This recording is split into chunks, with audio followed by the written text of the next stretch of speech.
শিল্প শহর হলদিয়ার এই যে ছবিটা গত কয়েকদিন ধরেই কিন্তু রয়েছে। আবহাওয়া দপ্তরের সতর্কতা আগেই ছিল, তারপর সারা রাত টানা বৃষ্টি, যার ফলে জলমগ্ন হয়ে পড়ল আসানসোলের একাধিক এলাকা। সব জায়গায় আমরা যাएंगे আর এক এক লোক করে লেকে आएंगे। পেছন দিকে ডুলুং নদী রয়েছে, এই ডুলুং নদীর যে ভয়াবহ রূপ, জলস্তর সকাল থেকে আরো বাড়ছে। আমাদের স্টিল হসপিটালে যোগাযোগ বিচ্ছিন্ন। জল যন্ত্রণার থেকে মুক্তি চাইছেন হলদিয়ার মানুষজন, চাইছেন নিকাশি ব্যবস্থার উন্নতি। যাদের বাড়ির মধ্যে এক ছাতি জল, তারা কেউ নেই, এখানে বাড়িতে নেই, সব গিয়ে ত্রাণ শিবিরে গিয়ে আছে। এই পুরো চত্বরে মানে হলদিয়া এবং আপনাদের এই আশেপাশে যাতে জল যন্ত্রণা, নরক যন্ত্রণা থেকে মুক্তি দিতে পারি, আমরা একটা কম্প্রিহেন্সিভ প্ল্যান, ড্রেনেজের নিকাশির ব্যবস্থার আগে করব। মন্দেশ্বরী নদীর ওপর যে মানকানের সেতু, সেই মানকানের সেতু কিন্তু জলের তলায় চলে গিয়েছে। নদীর ব্রিজের উপরে মোটামুটি 6 ফুটের উপরে জল যাচ্ছে এবং আরো জল বাড়বে এবং সম্পূর্ণ অসহায়ভাবে মানুষগুলো দিন যাপন করছে। এইভাবেই দেখতে পাচ্ছেন যে রাস্তার যে জল, সেই জলের মধ্যেই এতগুলো পরিবার তারা তাদের দিন যাপন করছেন। আমি দরজা খুলতে পারি না, জলের ঝোঁকের জন্য, সাপের জন্য অসুবিধা, খুব অসুবিধা, প্রচন্ড অসুবিধা। আজ প্লাবিত এলাকা পরিদর্শনে যাচ্ছেন মুখ্যমন্ত্রী। সবংয়ে যাবেন। পশ্চিম মেদিনীপুরের সবংয়ের ক্ষতিগ্রস্ত এলাকা পর্যালোচনা। টানা বৃষ্টিতে বাড়ছে নদীর জল, প্লাবিত এলাকা, সেই সব এলাকা দেখবেন আজ মুখ্যমন্ত্রী। সুস্মিতা রয়েছে সঙ্গে। সুস্মিতা, আজ কখন যাচ্ছেন মুখ্যমন্ত্রী? কি কি কর্মসূচি রয়েছে সবংয়ে? দেখো, বেলা 11টা নাগাদ তার সবংয়ে পৌঁছানোর কথা রয়েছে এবং শুধু সবং নয়, সবং নারায়ণগড় দুটো জায়গাতেই পরিদর্শন করবেন আজ মুখ্যমন্ত্রী শুভেন্দু অধিকারী। সেখানকার প্লাবিত এলাকা সবংয়ের এবং নারায়ণগড় একটা বিস্তীর্ণ এলাকা, সেটা প্লাবিত হয় প্রতি বছর এবং এবছরও বেশ কিছু জায়গা সেগুলিতে ইতিমধ্যেই জলস্তর বাড়তে শুরু করেছে। সেই জায়গাগুলি মুখ্যমন্ত্রী শুভেন্দু অধিকারী পরিদর্শন করবেন। নারায়ণগড়ের বিস্তীর্ণ এলাকা, সেখানে হেলিকপ্টারে অর্থাৎ আকাশপথে পরিদর্শনের কথা রয়েছে মুখ্যমন্ত্রী। তার পাশাপাশি ইতিমধ্যেই আমরা জানি যে সবং, নারায়ণগড় সহ পূর্ব মেদিনীপুর এবং পশ্চিম মেদিনীপুরের বন্যা বিধ্বস্ত এলাকায় ইতিমধ্যেই বিজেপির যারা প্রতিনিধি রয়েছেন, জনপ্রতিনিধি, তাদের তরফ থেকে ইতিমধ্যেই ত্রাণ সাহায্য বিলি করার কাজ চলছে। সুতরাং সেই জায়গাগুলি মুখ্যমন্ত্রী যেমন পরিদর্শন করবেন, তার পাশাপাশি একদমই আজ পশ্চিম মেদিনীপুরের সবংয়ে যেমন যাচ্ছেন মুখ্যমন্ত্রী, হেলিকপ্টারে যাচ্ছেন তিনি, পাশাপাশি হুগলির আরামবাগেও যাবেন। আরামবাগেও প্লাবন পরিস্থিতি পর্যালোচনা। সুস্মিতা, এবং আরামবাগের বিস্তীর্ণ এলাকা, আরামবাগ, খানেকুল, এই ধরনের এলাকাগুলি বন্যায় প্লাবিত হয় প্রতি বছর এবং সেই একই জায়গা এবার আরামবাগের সালেপুর গ্রাম ইতিমধ্যেই জলস্তর সেখানে বাড়তে শুরু করেছে। সেই গ্রামে যাওয়ার কথা রয়েছে মুখ্যমন্ত্রীর এক বেলা 2টো নাগাদ এবং তার পরবর্তী সময় আরামবাগের বিডিও অফিস, সেখানে প্রশাসনিক বৈঠকও করবেন তিনি। এবং ইতিমধ্যেই সবং, নারায়ণগড়ে যেমন তিনি প্রশাসনিক বৈঠক করবেন, সেখানকার সরকারি আধিকারিকদের সঙ্গে আরামবাগেরও বন্যা পরিস্থিতি খতিয়ে দেখবেন যেমন সরেজমিনে মুখ্যমন্ত্রী শুভেন্দু অধিকারী। এবং সেখানেও তার আকাশপথে দেখার কথা রয়েছে সালেপুর গ্রাম, তার পাশাপাশি বিডিও অফিস আরামবাগের, সেখানে তিনি সরকারি আধিকারিক এবং যারা প্রশাসনিক কর্তা রয়েছেন এবং জনপ্রতিনিধি রয়েছে তাদের সকলের সঙ্গে সারবেন বৈঠক। ধন্যবাদ সুস্মিতা।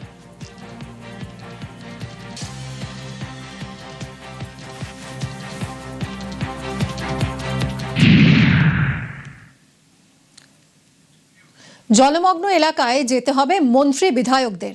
মন্ত্রিসভার বৈঠকে কড়া নির্দেশ দিয়েছেন মুখ্যমন্ত্রী। শুধু জলমগ্ন এলাকা পরিদর্শন করলেই হবে না, ত্রাণ এবং উদ্ধার কাজ তদারকি করতে হবে মন্ত্রীদের।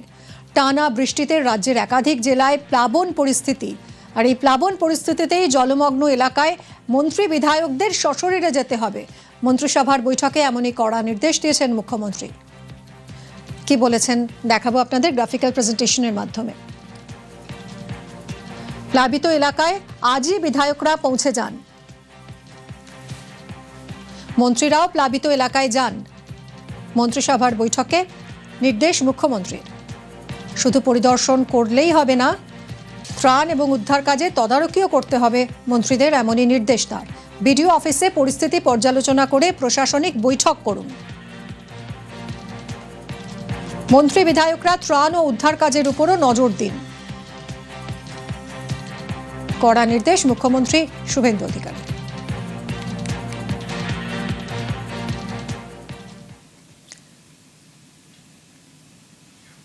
ফের জলমগ্ন ঘাটাল, টানা বৃষ্টিতে বেড়েছে ঝুমি নদীর জল। ঘাটালে জলমগ্ন বাড়ি, রাস্তা, চাষের জমি, জমা জল পেরিয়ে ব্যাহত যান চলাচল।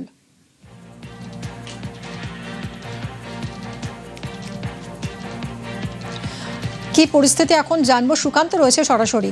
সুকান্ত, ঘাটাল মানেই প্রত্যেক বছরই আমরা দেখি একেবারে জলমগ্ন অবস্থা, দুর্দশার শেষ নেই ঘাটালবাসী। এবার ঠিক কি পরিস্থিতি, আজ কি ছবি?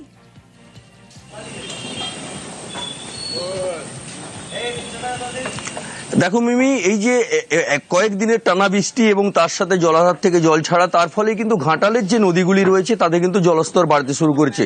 একদিকে ঘাটালের মনসুকা এলাকায় ঝুমি নদী এবং ঘাটালের শিলাবতী নদী, এই দুই নদীর জলস্তর বেড়ে কিন্তু এলাকা প্লাবিত হচ্ছে। নিচু এলাকাগুলিতে কিন্তু এখনো পর্যন্ত জল ঢুকছে, যেখানে রাস্তাঘাট ডুবে গিয়েছে এবং চাষের জমি ডুবেছে, বেশ কিছু বাড়িতেও জল ঢুকেছে। এখন এলাকার মানুষ তারা কিন্তু বলছেন এবছর টানা বর্ষা সেইভাবে না হওয়ার কারণে কিন্তু একবারও বন্যা হয়নি, কিন্তু প্রত্যেক বছর দেখা যায় যে বর্ষা আসলেই অন্তত একাধিকবার প্লাবিত হয় ঘাটাল শহর। সেই জায়গায় এই প্রথমবার কিন্তু নিচু এলাকাগুলি প্লাবিত হচ্ছে। তবে যদি দুর্যোগ কেটে যায়, অর্থাৎ বৃষ্টি বেশি না হয় বা জলাধার থেকে জল বেশি যদি ছাড়া না হয়, তাহলে কিন্তু ঘাটাল খুব বেশি প্লাবিত হওয়ার আশঙ্কা নেই। প্রশাসনিক পক্ষ থেকে কিন্তু এলাকায় এলাকায় পরিদর্শন করা হচ্ছে, তারা কিন্তু নজর রাখছে কোন এলাকাগুলি প্লাবিত হচ্ছে। তবে প্রশাসনের পক্ষ থেকেও জানানো হচ্ছে যে ভয়ের কোনো কারণ নেই। এক কথায় নিচু গ্রামীণ এলাকায় এবং ঘাটালের শহরে নিচু এলাকাগুলিতে কিন্তু প্লাবিত হচ্ছে আর রাস্তাঘাট প্লাবিত হয়ে রয়েছে। মিমি, ধন্যবাদ সুকান্ত। এলাকাবাসী কি বলছেন শুনবো। ডোঙাই করে নানে এই গাছগুলো জল সাঁতুরে যেতে হবে, অসুবিধা নাই তো কি। এই তো দোকানটা ডুবে গেছে, এই দেখুন এবার কোথাকে যাবো বাজার করতে। সমস্যা হচ্ছে খুব যাতায়াতে, জল ঢুকছে, এবার কোথাকে যাবো, কি করবো, এবার বাঁধকে যেতে হবে, খাওয়া দাওয়ার কষ্ট, টাকা পয়সা সমস্যা, যেতে করে সাঁতুরে যেতে হবে হাঁড়ি নিয়ে, নৌকো কোথা পাবো। ফ্লাড এরিয়া, বৃষ্টি হলেই বন্যা দেখা দেয়। বর্তমান সরকার সব রকমভাবে আমরা প্রস্তুত রয়েছি। বিগত দিনে সরকার বন্যা নিয়ে যেভাবে সাধারণ মানুষকে দুঃখ কষ্ট যন্ত্রণা দিয়েছিল, বর্তমান সরকার জনগণের সরকার, বিজেপি সরকার সব রকমভাবে প্রস্তুত রয়েছে। আশা করি কোনো মানুষের কোনো সমস্যা হবে না। নাগারে বৃষ্টিতে জলমগ্ন ডেবরাও, জলের তলায় বিঘার পর বিঘা চাষের জমি।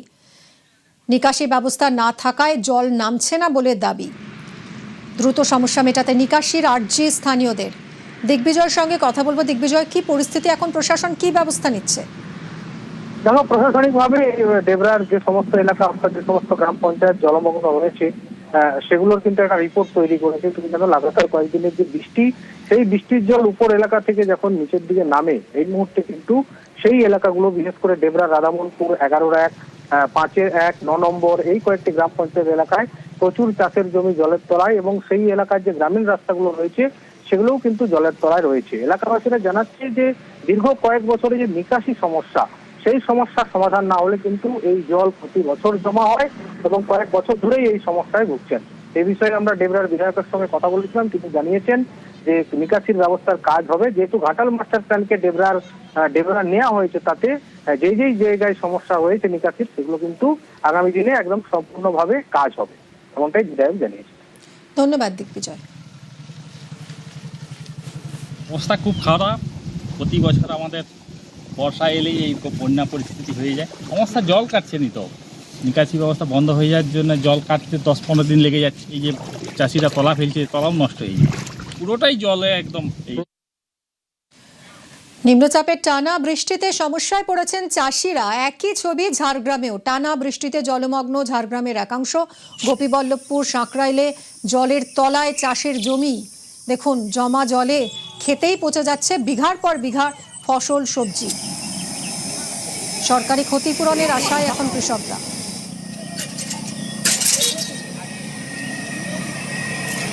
কদিনের টানা বৃষ্টি আর তাতেই জলমগ্ন ঝাড়গ্রামের একাংশ।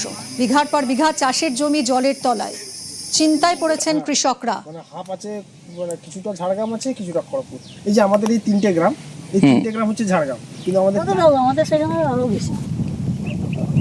এখন তো জমি লাগানো হচ্ছে না।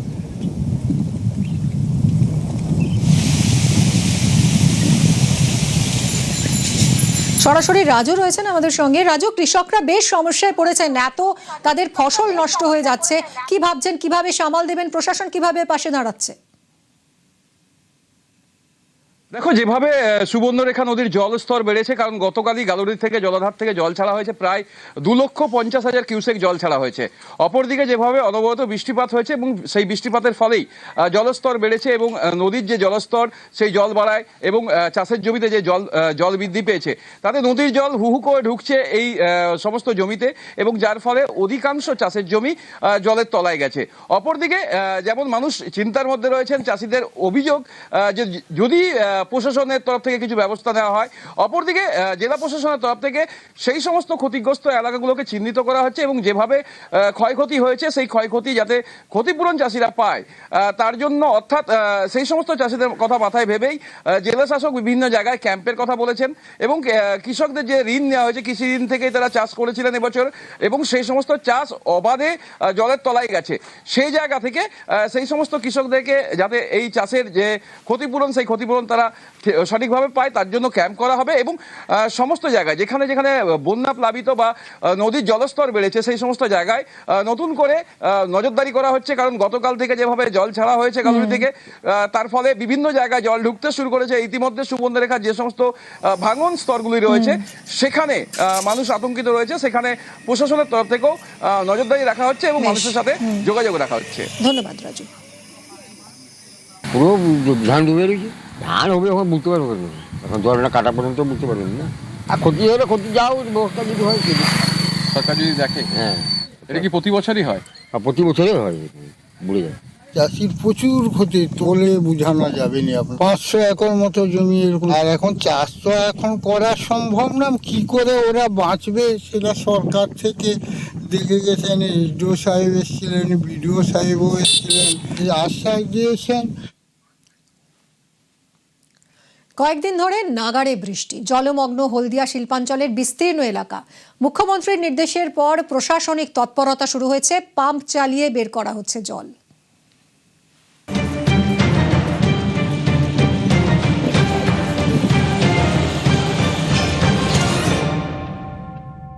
আইওসি সহ পোর্ট সহ যাদের সাহায্য দরকার স্টেক হোল্ডার হয়েছে, এসডিও হলদিয়া লিড করবেন, এমএলএ হলদিয়া থাকবেন।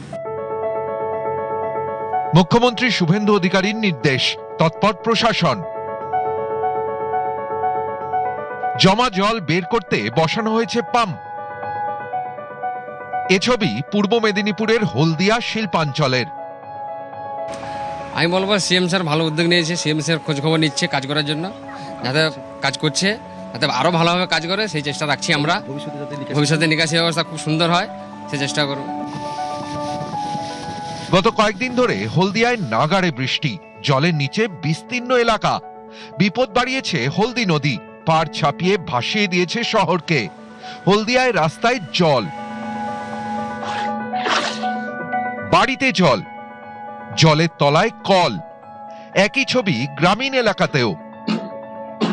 বর্তমান সময়ে জল তো জমে গেছে, আমরা দেখছি, আপনারাও দেখছেন, সকলে দেখছে। অ্যাকচুয়ালি মানুষের খাওয়া দাওয়ারও খুব সমস্যা হচ্ছে, বিশেষ করে খাওয়ার জলেরও ক্রাইসিস দেখা দিয়েছে, কারণ জল দূষিত হয়ে গেছে এক প্রকারের। টয়লেট বাথরুমগুলো জলের তলায় চলে গেছে। গভর্নমেন্ট ভালো কাজও করছে, অসুবিধা নেই। মঙ্গলবার দুপুরের পর আবহাওয়ার উন্নতি হয়েছে, বৃষ্টি থেমেছে, ধীরে ধীরে নামছে জমা জল। তবে দুর্ভোগ কাটেনি। আমার ঘরে এখনো 1 হাঁটু জল, ড্রেন নেই, এখানে ড্রেন থেকে জল বেরায়। ড্রেনটা যদি করে দেয় পৌরসভা থেকে, তাহলে আমরা পরবর্তীকালে একটু ভালো থাকতে পারি। জল যন্ত্রণার থেকে মুক্তি চাইছেন হলদিয়ার মানুষজন, চাইছেন নিকাশি ব্যবস্থার উন্নতি। তারা ভরসা রাখছেন সরকারের উপর, প্রশাসনের উপর। তারা বলছেন প্রশাসন, সরকার দ্রুত পদক্ষেপ নিক। হলদিয়া থেকে ক্যামেরায় শুভঙ্কর লাহার সঙ্গে সুজিত ভৌমিক, নিউজ 18 বাংলা।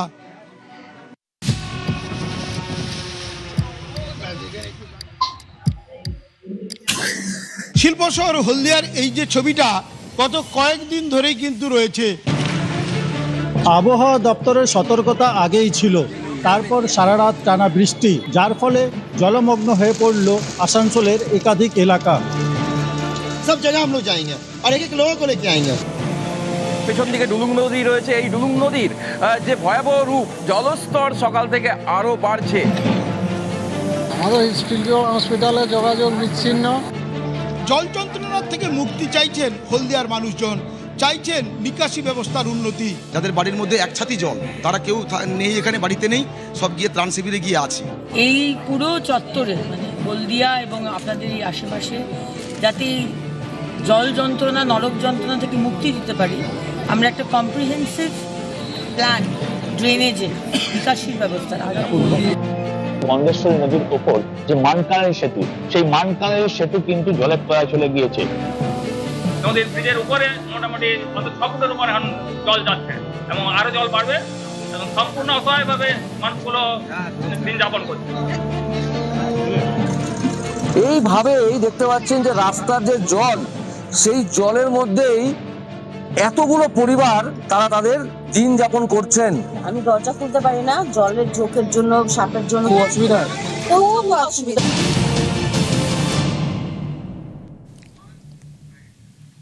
কাজের টোপ দিয়ে ভিন রাজ্যে কিডনি চুরি, চাকরি দেওয়ার লোভ দেখিয়ে লুধিয়ানায় নিয়ে গিয়ে এক যুবকের কিডনি চুরি করে নেওয়ার অভিযোগ উঠছে। কোনো মতে রাজ্যে পালিয়ে আসেন ওই যুবক। এখন বিধাননগর স্টেট জেনারেল হাসপাতালে ভর্তি। গতকাল তাকে দেখতে হাসপাতালে যান স্বাস্থ্যমন্ত্রী শারদ মুখোপাধ্যায়। অনুপের সঙ্গে কথা বলে আরো ডিটেলে জানবো, অনুপ ঠিক কি অভিযোগ করছেন এই যুবক, স্বাস্থ্যমন্ত্রী বা কি বললেন? কিডনি পাচার চক্রে কিন্তু পর্দা ফাঁস, এমনটা বলা চলে। ত্রিনাথপল্লীর বাসিন্দা মঙ্গল মন্ডল যখন ভিন রাজ্যে কাজের জন্য গেছিলেন, তাকে হরিয়ানায় কাজ দেওয়া বলে প্রলোভন দেখানো হয়েছিল। এর পরবর্তী ক্ষেত্রে তাকে নেশা করিয়ে কিন্তু তার কিডনি বের করে নেয় বলে এমনটা অভিযোগ। এবং জানতে পারার পরবর্তী ক্ষেত্রে বিধাননগর দক্ষিণ থানায় যখন অভিযোগ দায়ের হয়, সেই অভিযোগের ভিত্তিতে ইতিমধ্যেই যে মিডিলম্যান ছিল প্রভাস মন্ডল, তাকে কিন্তু গ্রেফতার করেছে এবং সুকান্তনগর এলাকা থেকে তাকে গ্রেফতার করেছে বিধাননগর দক্ষিণ থানার পুলিশ। এর পরবর্তী ক্ষেত্রে যে দেখা যায় যে স্বাস্থ্যমন্ত্রী শারদ মুখোপাধ্যায় তিনি যখন গতকাল রাতের বেলা তিনি কিন্তু বিধাননগর হাসপাতালে আচমকা পৌঁছন এবং তিনি জানান যে একটা অভিযোগ পেয়েছিল এবং সেই অভিযোগের ভিত্তিতে তিনি কিন্তু সেখানে পৌঁছন, তাদের সঙ্গে কথা বলেন এবং একটা বড় চক্র কিন্তু কাজ করছে এমনটাও জানতে পারে। প্রভাস মন্ডল উনি মূলত এই কথাবার্তা যখন পরবর্তী তার সঙ্গে বলে এবং বাইরে ভিন রাজ্যে যখন নিয়ে যাওয়া হয়, তার পরবর্তী ক্ষেত্রে আগেই তার কিডনি কিন্তু জোর করে তার অপারেশন করে বের করে নেওয়া হয়। এই ঘটনায় বিধাননগর দক্ষিণ থানার পুলিশ যেমন তদন্ত শুরু করেছে এবং গোটা ঘটনা সম্পর্কে কিন্তু যে ব্যক্তি অর্থাৎ হাসপাতালে এখনো ভর্তি চিকিৎসাধীন রয়েছে তারও খোঁজ খবর নেন এবং এই ঘটনা চক্রে বড় একটা চক্র কাজ করছে এমনটা জানতে পারছে পুলিশের পক্ষ থেকে। গোটা ঘটনা ইতিমধ্যে তদন্ত শুরু করা হয়েছে, আরো একাধিক ব্যক্তির নাম এখনো উঠে এসছে, তাদের খোঁজে কিন্তু পুলিশের পক্ষ থেকে এই মুহূর্তে খোঁজ করা হচ্ছে। ধন্যবাদ অনুপ। একটা কমপ্লেন এসেছিল আমাদের কাছে, একটা kidney forceful extraction of kidney হয়েছে উইদাউট কনসেন্ট। এই কমপ্লেনটা আসার পরে আমাকে আসতেই হলো। আমরা প্রিলিমিনারি কথাবার্তা বললাম। এখানে গ্লাভস ফ্যাক্টরিতে এই ছেলেটি কাজ করতেন, একে বলে যে আপনার এর থেকে অনেক ভালো কাজ দেবে। কতগুলো জিনিস যখন মিলছে না, একটু সন্দেহজনক, সেটা যে এই চলে গেল কথা বলার প্রায় আধ ঘন্টার মধ্যে সে ট্রেনে উঠে পড়লো। কোনো জামা কাপড় বাড়ির লোক নিজেও বলছে কিছু না নিয়ে গেছি। সোজা গিয়ে নামলো লুধিয়ানা। আকিল বলে একজন লোকের সঙ্গে ওদের কথা হলো লুধিয়ানা, সেখান থেকেও নিয়ে গিয়ে সোজা হাসপাতালে ভর্তি হলো। যাওয়ার পূর্বে কিন্তু একটা ব্লাড টেস্ট করিয়েছিল না, লুধিয়ানা থেকে নিয়ে গিয়ে একটা স্টেশনের কাছে একটা ঘরে রাখা হয়, তারপরে ওকে একটা হাসপাতালে নিয়ে যাওয়া হয়। সেই হাসপাতালে একটা চ্যানেল করা হয়, আইভি লাইন বা আইভি অ্যাক্সেস, তারপরে সেখানে একটা ইঞ্জেকশন দেওয়ার পরে ঘুমিয়ে পড়ে। সেখান থেকে ওঠার পরে ও দেখে যে ওর সর্বত্র নল সব লাগানো রয়েছে, মাথার বেদনা থাকে এবং তারপরে নিজেই অবগত হন যে পেটে একটা জায়গায় বড় কাটা দাগ। ফিরে আসার পরে এখানে তো আমাদের থানায় কমপ্লেন করেন। থানায় কমপ্লেন করার পরে প্রভাস মণ্ডল নামক ব্যক্তিটি তো গ্রেফতার হয়েছেন শুনলাম, তারও কিন্তু একটা কিডনি নেই।